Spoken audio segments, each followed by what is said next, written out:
There you go. Finally. Thanks, Larry, for accepting our invite for my podcast. I always want to talk about business, careers, but I always wanted to get connected with family, like what it means, why you're doing this, stuff like that. Because I myself is, I think in that journey, understanding how making these things work. And when I met you, I feel like, okay, you're someone who I can learn from a lot. Or vice versa. Not just because a different nationality, but at the same time, you sort of transitioning to the Philippines. I'm pretty sure that's a wild journey, and I definitely want to know more about those. But I want to start in the beginning, I want people to know you more. Probably a quick intro. We'll get to the spicy stuff later on. Larry Cockrell. I'm married, wife and one child here. We have an extended family also living with us. My wife's mother and two nieces that are going to college here. So we're a family nucleus here of six in this house.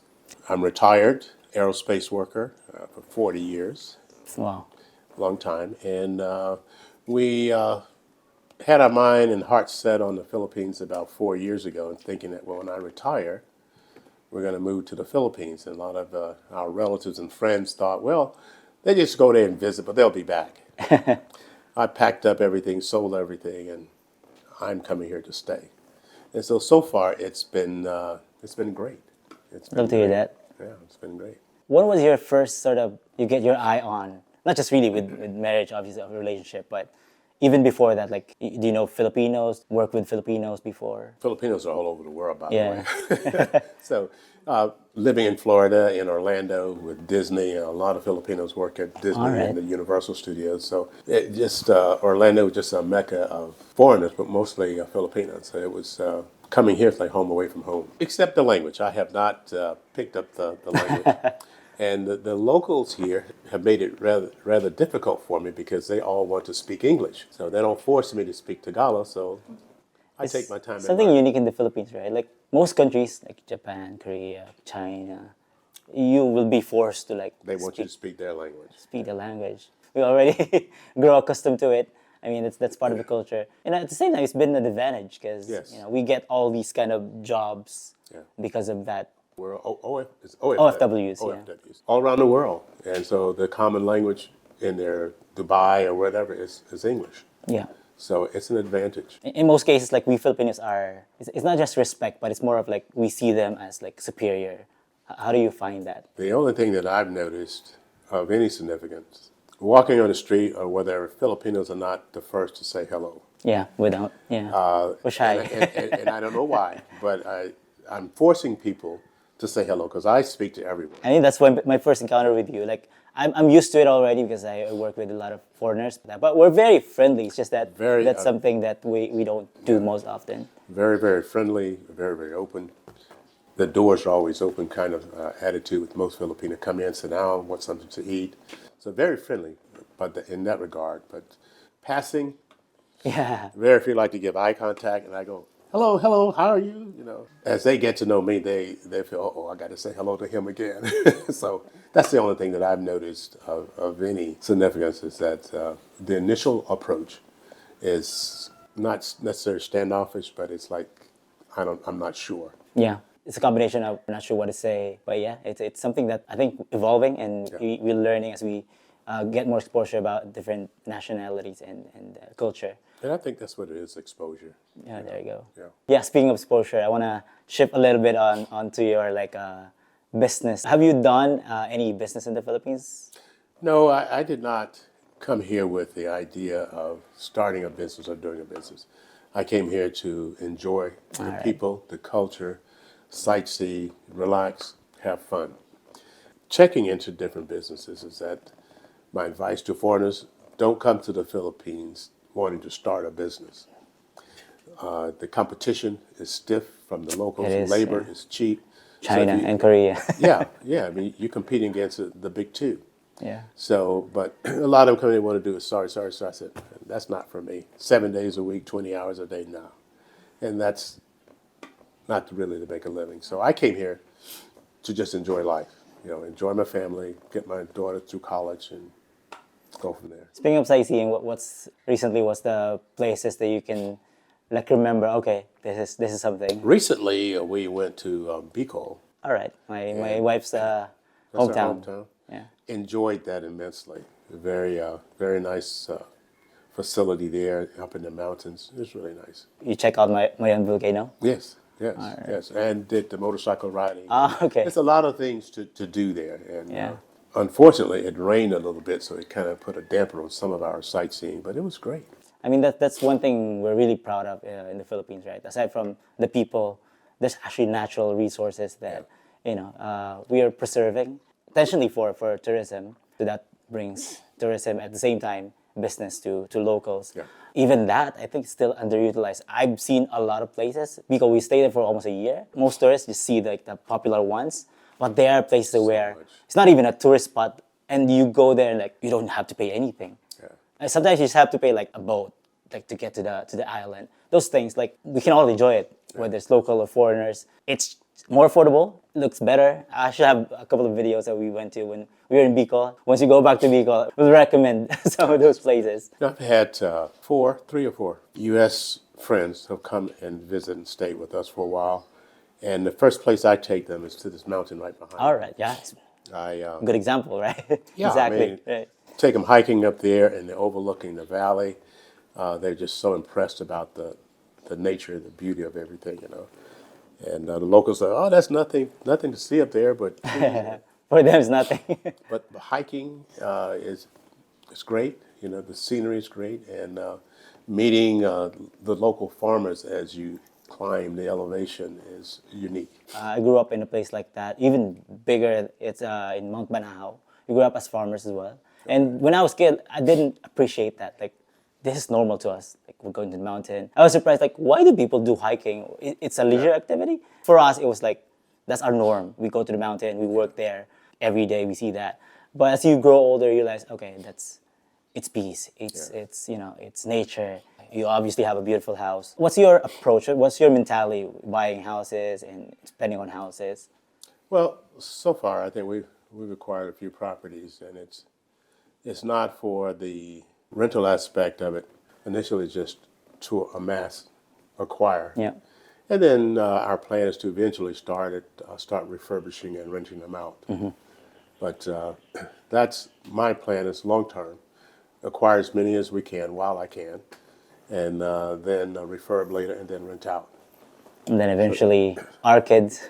Well, it's for my child. It's for the future of the wife and my child. That's my 5-year plan. First 2 years acquire, next 3 years upgrade and rent out. What type of properties you usually get? Condos? Well, right townhouses? now it's single units we've acquired. I've heard you bought this one near the Mariwasa. Oh, Did you that continue one. that one? That's still in negotiation. Okay. They it's been 3 years trying to acquire it. Price hadn't gone. I said I could have paid for it by now. But the issue there is that being retired, Filipino wants you to have a job. Oh, okay. And I said, well, but I have money in the bank. You can verify. I get my government check, which you can verify. But we don't know what to do with your government check. You know what to do with cash. Go to the bank. But that's been the long battle that I've had with the local financing institution. Is that if you had a sorry store, a pink slip from your company, no problem. But as a foreigner coming in, it's difficult not having a business or a job. They think you're not credit worthy. I talk about that all the time in my on YouTube about acquiring properties through pag-ibig, through bank. I didn't realize how hard it is for foreigners. At least for me, it's fairly simple. Like you got your proof of income, ITRs. Yeah. And you just give it to them and they get approved. Which to me is strange when you're saying, well, what kind of percentage you want? 30, 40, 50% down? What do you want? Even if you want to pay it off totally, where are you getting your money from? It's always that next question for foreigners. They think that you're bringing in drug money or something like that. They get questioned, where are you getting your money from? At work. That's very interesting. How do you usually do it in the States? In the States, typical, your bank statements, your tax statements, your resident statements. They want to know where you live, how long you've lived there, and they want to check how have you paid your bills, and your credit rating. Like Credit rating.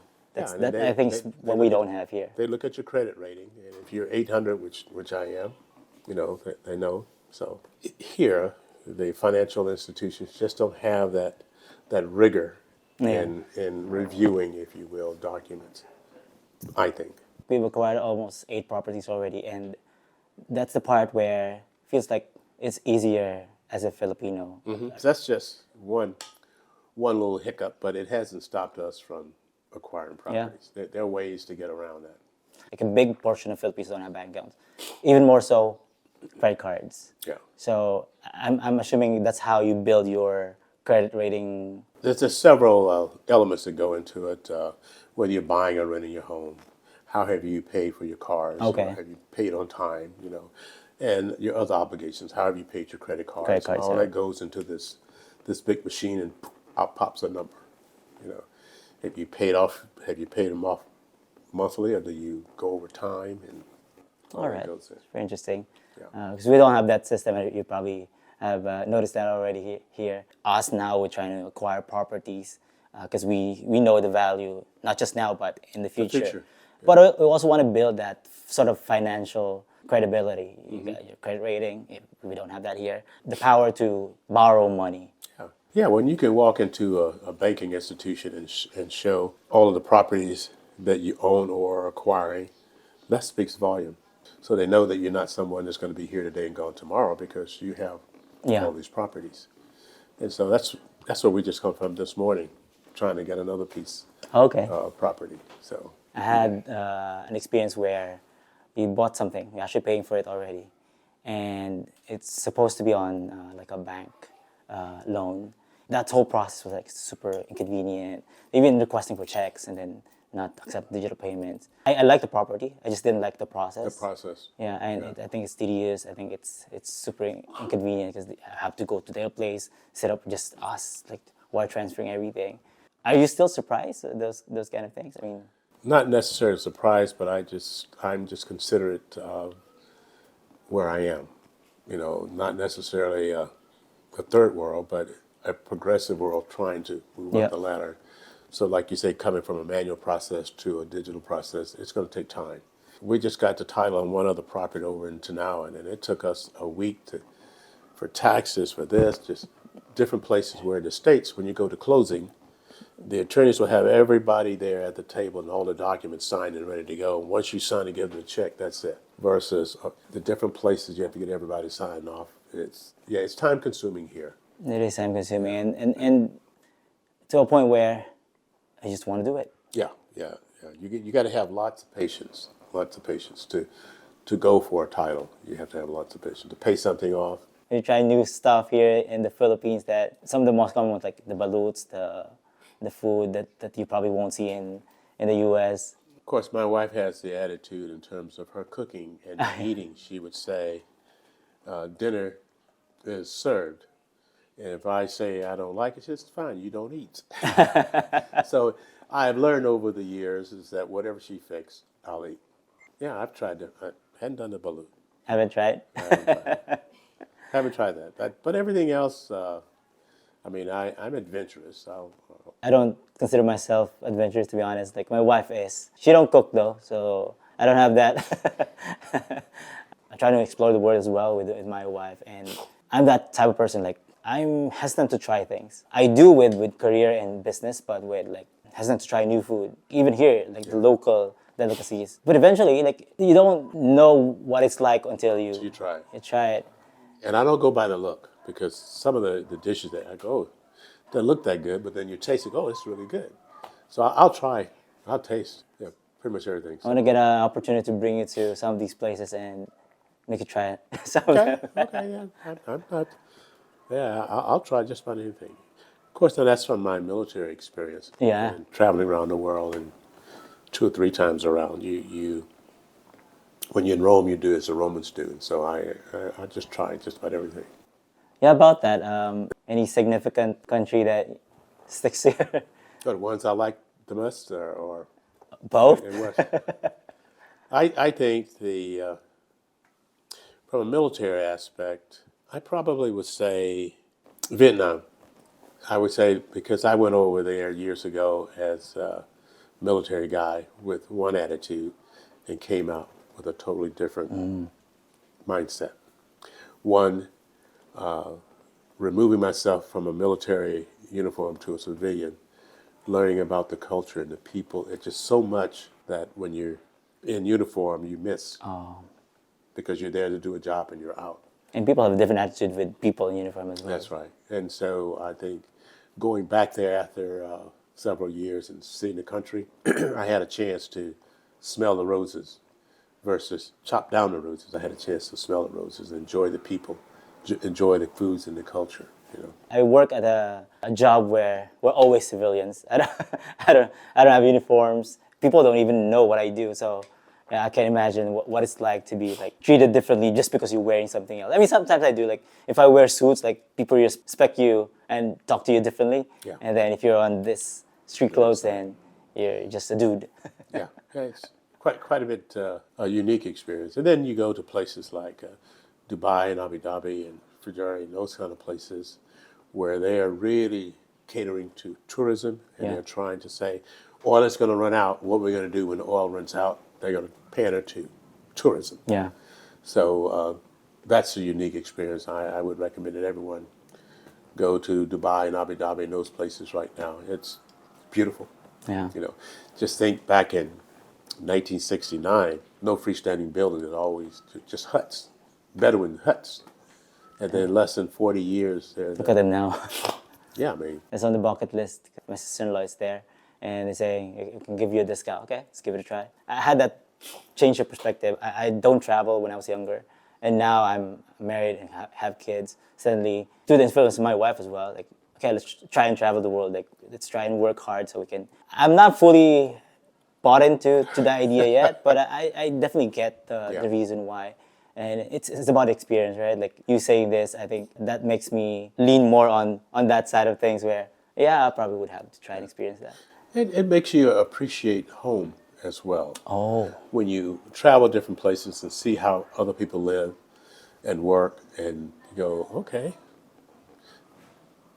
it gives you a measuring stick. But when you never leave home to go anyplace, you have nothing to compare it against. You can, well, I saw it on YouTube, or I saw it on this or that. It's It's different. not the same as experiencing it. Just I've been saving up so I can go back home in Banahaw. Okay. I actually brought the guys there and show them this is where I used to live. Like it's open field, it's on top of the mountain. You can see the houses, like the breeze. I was here when I was a kid and didn't appreciate it. Now I lived in Makati in the city, and now I want to get back home. I'll save up to get back home. So I think yeah, you're right. It's a change of perspective, right? Like, Yeah. And appreciation of where you're not really missing out. Now that you're in the Philippines, like, do you feel home now? Like, Oh, absolutely. I think that one thing I noticed right away within a few months, my blood pressure went, stress went, you know, everything it's just an ease of living. yeah, In the States, I think it was always got to get the next job, got to get the next promotion, got to get this. It's always just trying to stay ahead of everybody, trying to keep your, yeah, you know, you got to buy this, and it's always, well, you got to buy another one of the same thing. Well, you know, here I like that because I get the rice, pay for the electric and the water, the rest there. and then live your life, right? Yeah, just we fresh fruits and vegetables, meats every day. You know, there in the States, you buy a month worth of frozen meats and pack them in the freezer. You know, and it's different. It's the quality I think of living is to me has been much easier and better for my health, mental state. You know, and I walk. You see me. I walk every morning. Take the dogs out every morning and every evening. It's great. I really enjoy the atmosphere, the people, you know, and everything that this city has to offer. Yeah. Santo Tomas. When I go around other cities, people are living pretty close together. Not enough room here. 100 paces out, I'm up in the mountains. You know, I go on the back. There's a vegetable garden out in back. I climb the mountains. So I mean, it offers you a different perspective anywhere you go, and then the swimming pool across the way. Yeah. So, you know, it's nice. Yeah, I think it's something that I'm sort of preaching, and not just really friends, but people that I've met, because you know that kind of life where almost like you're always chasing something, it's very stressful. Like It's very stressful. it's draining. Yeah. Me being here now, living both life in the city, both life in this is still province, but like there are provinces here where you know what I mean. Like it's very rural, right? Like not a lot of communication, transportation is very hard. We got the best of both worlds. Yeah. Yeah. You're a city person, then here you go. City. An hour drive. If you want to go to like the beaches and the hikings, then right away, close by. yeah, we have that. And I guess it's more of the appreciation. Yeah. People missing out on that all the time. Like you're in a good spot. Like it's something that you'll realize once you move outside. Well, just going down the hill, down the mountainside there into the city, a city of Santo Tomas, I see the kids playing on the streets compared to here, basketball court in the backyard, you know. You don't worry about your kids. They be out in the streets playing or in the playground area and no problem. So this area in particular, Lima Brisa area, offers so much, Yeah. you know, in my opinion, for family.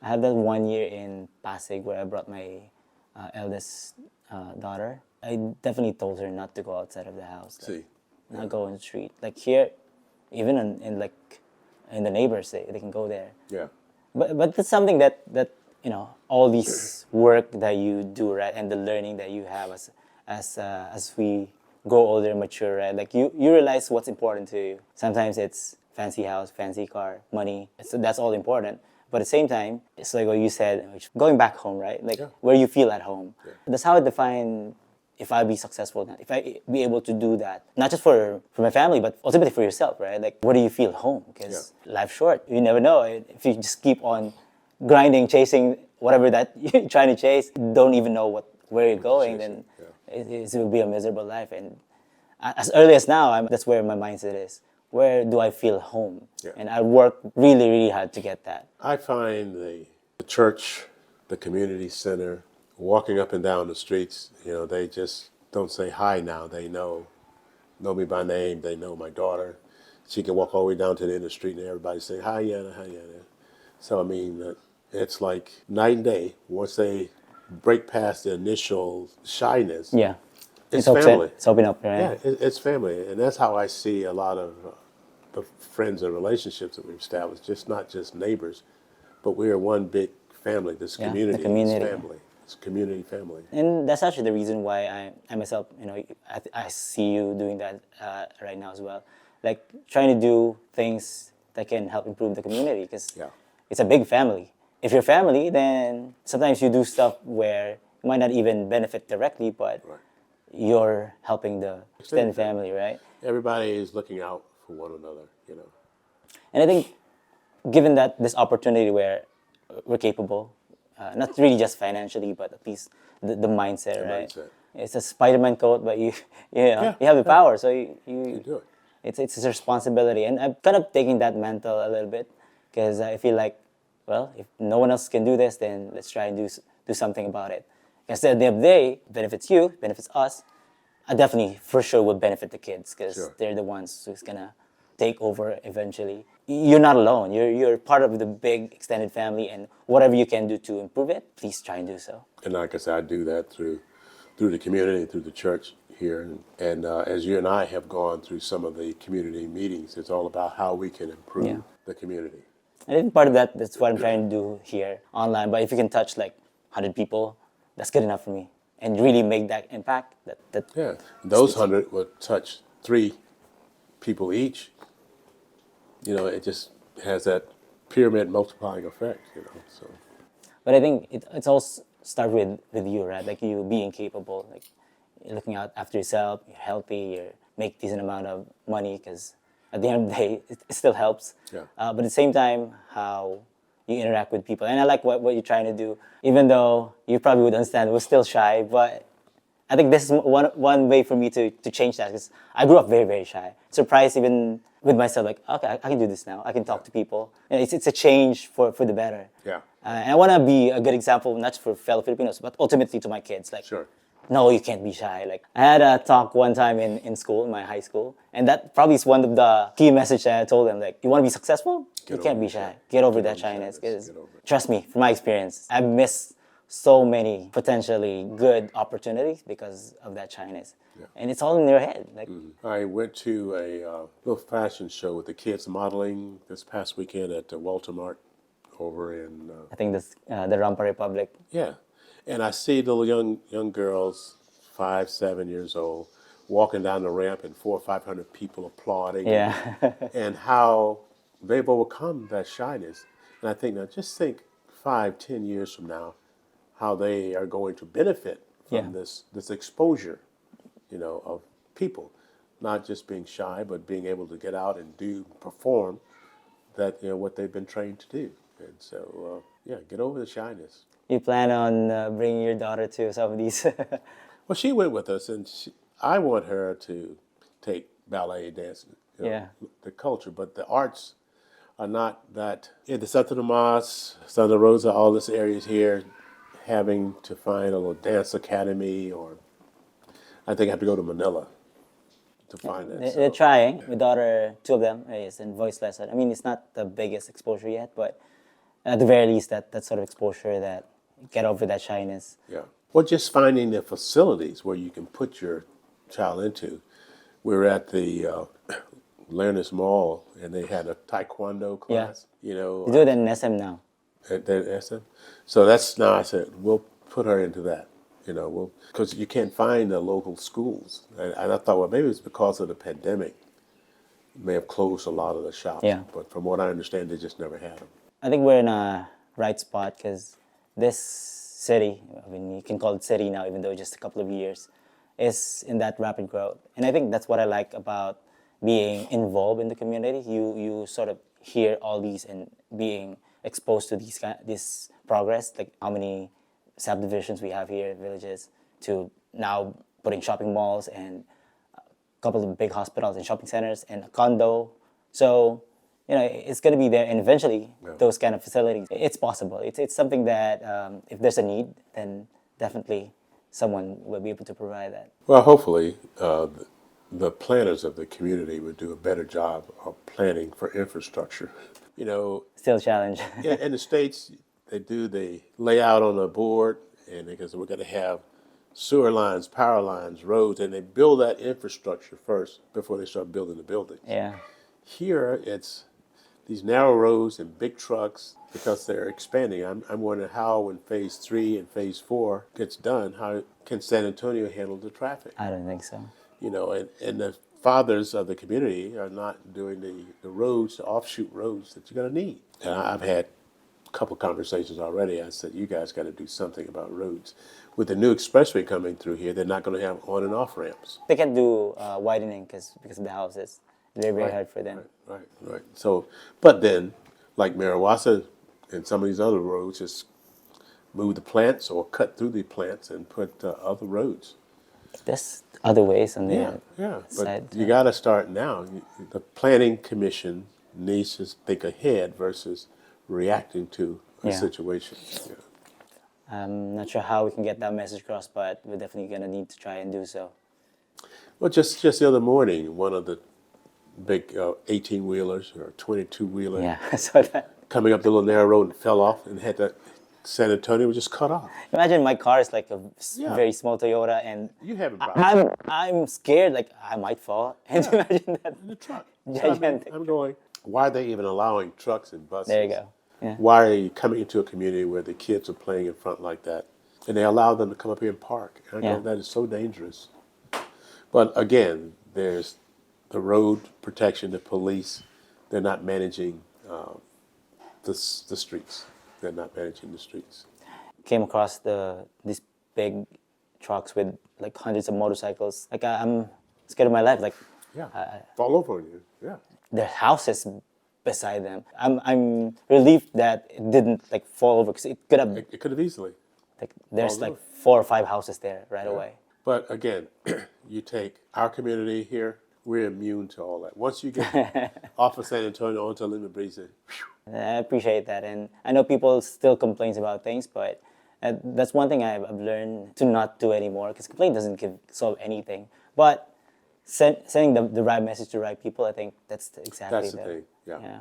That's one thing I appreciate with you, like, is being a foreigner and having this much involvement and like care about not just the community but even outside this community is something that I definitely appreciate because not everyone goes to the Philippines be like that and contribute like that. So we're grateful. And like I said, I came here with a different attitude. I came here with the attitude that this is going to be my home. And so versus I'm just going to visit and go. No, no, no, I can't. This is going to be my home. So I touched ground here and took a shovel.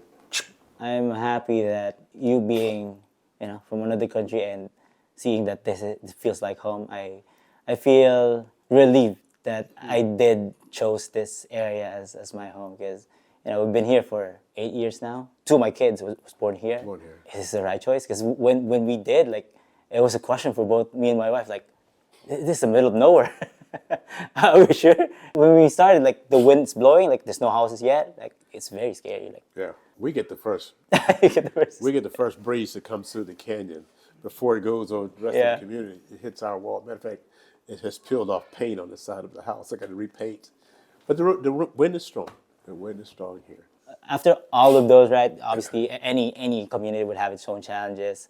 I know there's some issues, but choosing a place to live in is always like one of the biggest decisions that you always have. And hearing from someone like you, like I just felt it very early that this is something that I would love. Yeah, to build on. Not just the price, not just the community, but like the overall feel to it. Mount Makiling is probably one of the biggest contributor to it.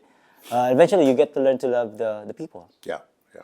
I know with me, because I talk a lot in terms of meeting people. But Nescafe, I know the owner there. The Golden Wood, I know the owner there. I just meet people, and they've always said, "Right, if you want to start a business, come talk to us." It's very, very helpful. Yeah. I said, I'm just going to relax and enjoy life for a while. But pretty much all of the major businesses that are building along there, I've met the owners. Yep. And I think that I'm glad to see that the resorts are coming in. It's like 3 or 4 already. Under construction, 4. Yeah. Me being in business as well, I sort of, every time I see one, like, it makes me happy. Yeah. It's not mine, but, it's an additional place where I can go. But at the same time, it gives value to our own properties because it's becoming more and more commercial. I actually plan to, like, invite them to this podcast as well. Because I want to hear their thoughts. Like, I want to pick their brain and see, like what you just said, right? What we're talking about is how do we reach out to people that can probably influence the changes that we think should happen. Like the road is one big thing. Nescafe would be a good guy to interview. D. Guzman at the Golden Wood would be a good guy. Yeah, I met him several times. These guys are in Makati and different places. Coming down here, they have a house down here. They get a perspective from them as well. And the more people who, especially influential people who can, speak well of the place, the better off we all are. I think that road is one of the biggest things. Yeah. Either we fix the existing one or we just create another one. That would make a huge difference. Of course, you want to strike the balance of, commercial and keeping the natural beauty of it. Because I've been to places, in fact, here where the Banao situation comes in. When we were kids, there are rumors that, hey, you want to do something. There's like a sign, a paper where a business will come in. We don't know. I have no idea what business. I do know for sure that the other side of the mountain, which is Quezon, they welcomed them. It was logging. I can't remember the actual year, but there was a really strong typhoon and it washes out. Like, it kills a lot of people. Yeah. And we were so glad we didn't. Cut down the logs and nothing to prevent the water from... Not a tourist spot right now, but it's just like forest rangers and it's preserved. And you got to manage it. In relation to what we just talked about being home, now I think I'll be one of those first people to like, not here, whatever you want to do here, or at least do everything in my power to keep this as a home and to keep that feeling that we made that right choice. Be interesting to see how, with the expressway coming through, how our community are going to be sectioned off now. And so I'm looking anxiously waiting, because I know we're kind of cut off here. You're kind of cut off there. Just the tunnel. I think that's the only way in and out. Which is great. That gives us security and everything else, the privacy. But it's interesting to see how it's going to work. Can't do anything about it, right? If I have a power to like say no, we obviously don't. it's something that will affect the kind of life that we have here for Yeah. sure. I don't know up to what extent, but I do have an option to move to phase Phase 3 three. or phase 4, but it's still a home for us. So Yeah.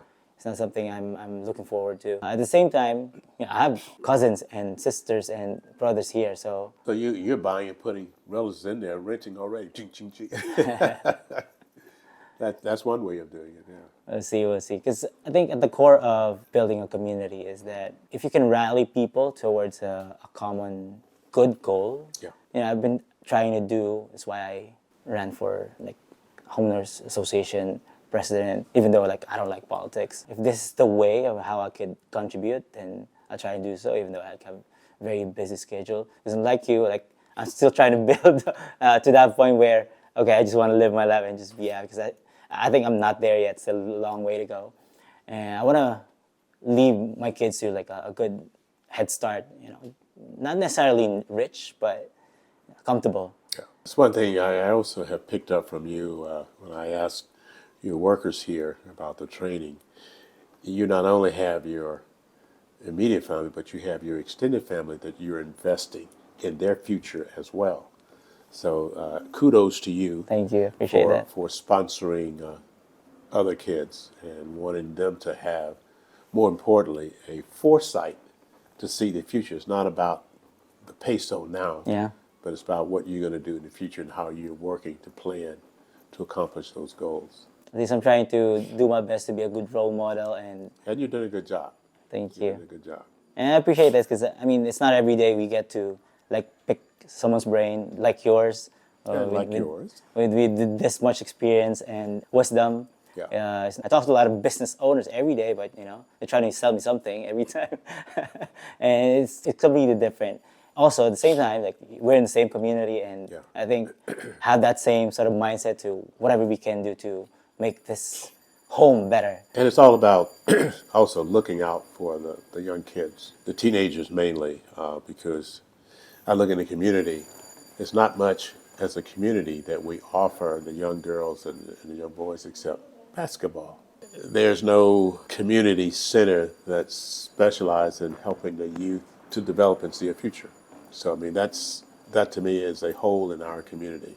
And we have a lot of kids here. We have a lot of kids, a lot of teenagers, but we're not, as a Lima Brisa community, we're not doing anything to Yeah. cultivate and to feed into abundance of kids.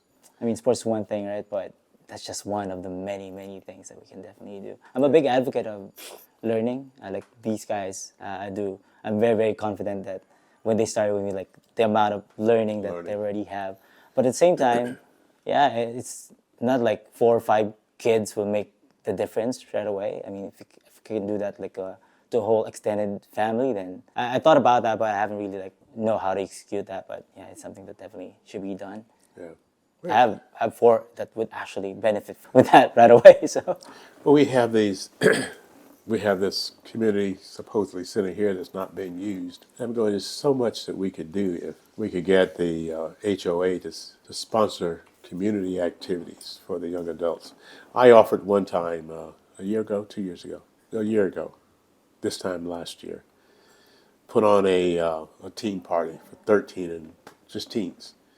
Just a social event where all the teens can come and free drinks and popcorn, hot dogs, a little music. I think I was part of the team that was supposed to be like Yeah, and I said, I offered the money to do that.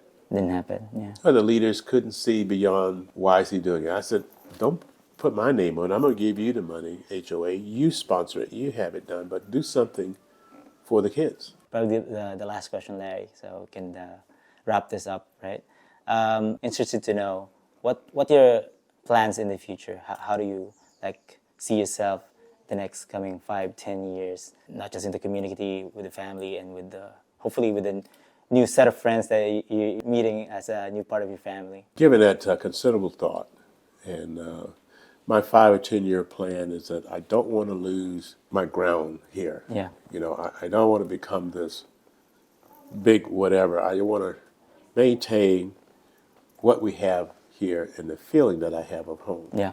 And just continue to help as different issues and things come up in the community, be that resource that someone can reach out and says, Larry, can you come and help? So I want to be that helping arm in the community. I don't want to be this entrepreneurial, this or that and the other. Yeah. Just keep me grounded, keep me focused, keep me in the community. All right. That's where I am. I'm not like a politician or someone who wants to be in position, but I definitely wanted to lead. And one of the reasons that I connected with you, and I think really just ask for help, but at the same time, we engage with whatever possibilities we can come up with in the community and what positive change. Being that resource. You'll be one of the first person that I'll be tapping into for sure. Whatever help you need as well. Many times it's not about the financial resources, but it's your other talents and skills that you Yeah. bring to the table that you can offer other people. For us, Larry, in terms of support, I know you're trying to make the most out of your life here in the Philippines. Just let us know whether it's a place you want to visit or you can go with us. We're a family traveler, so always on the table. So just let us know, and we're definitely going to be here. And I'm hoping to keep these guys as long as possible. I mean, if they want to stay with me, but this is my extended family too. You can reach out to them for any help, especially with digital and technology. Yeah. If you have problems with your computer, especially your kids will be growing up and should be needing those kinds of help, I ask their help. Like my 2 kids are working for me. They're the ones like mentoring them. So that's good. It's reverse mentoring. I try and mentor them, and then they do the same for my kids. Pass it on. Pay it forward. Pass it on. Yeah, there you go. Pay it forward. Well, Right, this has been an amazing experience, Larry. I didn't expect more. to be this in-depth. Appreciate the kind of wisdom that hopefully our viewers will see in this, and yeah, it's very, very exciting. Thank you so much. And thank you. Thank you for considering to interview me, and I followed the script. See, we don't have a script. Yeah, thank you for watching. I hope that has been a good episode for you guys, and pretty sure you've learned a lot from this. Yeah, once again, my name is Lester, and see you on the next one. Bye. Yay.